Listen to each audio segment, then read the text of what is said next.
Hi everybody, Suzanne Lyons here, and thank you for joining me again. I hope you have enjoyed these past almost 3 months, I guess it is now. We've done 11. Today's the 12th tip on film funding. Ways that you can find investors or have people come play with you on your film and invest in your film.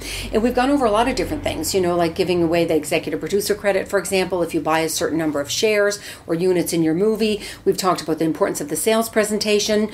A whole ton of different things. I've had some great guests here with us, as you know, who've shared their expertise. So we've come up with all kinds of different ideas, and there's a ton more. And of course, the most important being do your legal first. Don't go out and start asking, for money unless you've done the legal, like opening your LLC, putting your private placement memorandum together, and so on and so on. So you do your nice business plan, your nice package.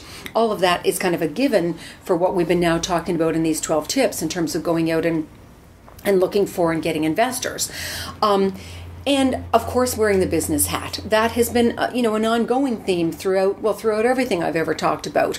And it's very important. But at the same time, it's kind of what Liz and I talked about back in tip number 2, I think it was, is we are in a prestigious industry. People are drawn to this industry naturally because they want to play. And investors are no different. Your dentist is no different. Your chiropractor is no different. Everybody wants to play inside this industry. We've all, I think what Liz was saying, we've all had that dream of hopefully someday being on a movie or involved in some way on a movie or being on the set of a movie or having our picture taken with the stars on a movie or whatever. So what number 12 is about is it's a fun industry. So have people come play with you. Have investors come play with you. Yes, wear the business hat. Yes, have your package, obviously, in your business plan. But be open to having them come and be part of it.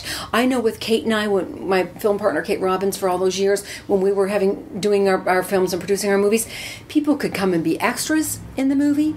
In some cases, they could have a line in the movie.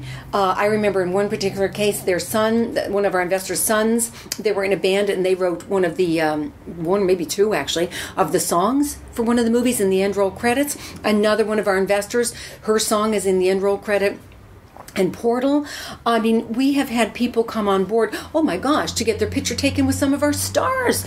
I had one gentleman who brought, 3 units because his family came out and had their picture taken with the stars and had great fun. When we were doing a couple of the horror films, there was one of our investors from Burbank. He and his son were in all of the fun scenes in all those horror films. My God, we killed him and his son multiple times. Just changed their hair color or the makeup or whatever and killed him again. It's like, we just had great fun having people have fun in the movie. Yes, were we business people? Yes, of course.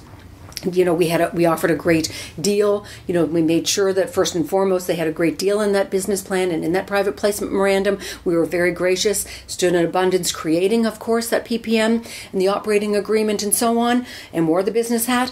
But at the same time, they're investing in you, not just in your movie. And they're coming out to have some fun and be in this industry and be part of a film. So, have them be on the set, have headsets ready for when they come out to the set so they're part of listening to what's going on. Have an extra director's chair for them to sit at the video village, to be next to the director and the DP and the script supervisor and, be part of that and what's going on. Invite them to the wrap party. Of course, at their own expense, if it's an indie film, a low-budget film, but have them be part of that. Like I said, a line in the movie, pictures taken with, with the stars. What else did we do? Kate and I were just an opening for all of that sort of thing. Some sort of a credit if they buy a number of units, like we talked about before. Just be gracious. When you're standing in graciousness and generosity and abundance, you'll be amazed at some of the stuff that will come to you and what you'll be an opening for in terms of people wanting to play and come and play with you on your film. So that's kind of what I wanted to end with this time, is to, yes, wear your business hat, but yet know that you are in the biggest playground in the world, and it's about having fun and providing that great opportunity for people who want to invest in your film to come and have fun with you. It's not just ever about the credit, and they're not just ever investing in the film, they're investing in you. So have some fun with all of this, and which is one, of course, my favorite words in the world, and I think it suits absolutely beautifully and perfectly into the entertainment industry, and certainly into having investors invest in your film. So I hope these tips have been valuable for you, and that you've put some of them to use, and hopefully even started to raise some of your money already in these past 3 months. And it's been a joy and a pleasure and an honor and a privilege for me to be able to share the knowledge that I've gained over these years in the industry and doing these past 9 films, and bringing some of that information to you. And certainly as my guest speakers who've come, those experts in the entertainment industry, I do want to thank them tremendously and hope you've certainly enjoyed their contribution to you through this whole series as well. Next time, I will be doing a whole series on social media and the importance of, as producers or anybody in the entertainment industry, how important it is to kind of have that visual presence these days, and be part of that whole, social media, that we really don't have much of a choice anymore. I think we have to kind of, grasp that we all do have to be part of that nowadays. So that's what we're going to be talking about next time on my next series of tips. And once again, thanks so much for joining me. My name's Suzanne Lyons. It has been a joy. Thank you.